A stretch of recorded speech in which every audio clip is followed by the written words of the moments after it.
Module 3, Legal Steps, ACAS and Employment Tribunals. Before you take your employer to a tribunal, there's an important first step, ACAS. ACAS stands for Advisory, Conciliation and Arbitration Service. By law, you usually need to contact them within 3 months minus 1 day of the incident. They offer free, confidential, early conciliation, basically mediation between you and your employer to avoid you going to a tribunal. If that fails, they'll give you a reference number so you can proceed to an employment tribunal. An employment tribunal is less formal than a court, but still legally binding.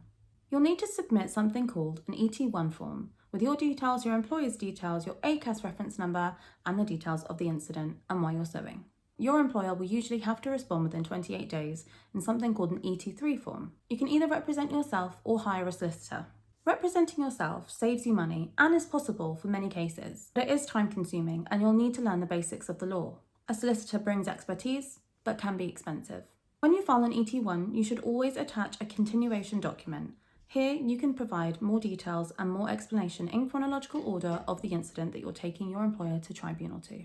Include your claims, reference relevant laws, any missed deadlines and reason, and what remedy you're asking for, such as lost wages or emotional distress compensation, and something called a schedule of loss. Paperwork can feel intimidating, but it's manageable step by step. Next, we'll talk about sharing your story with the media safely and effectively.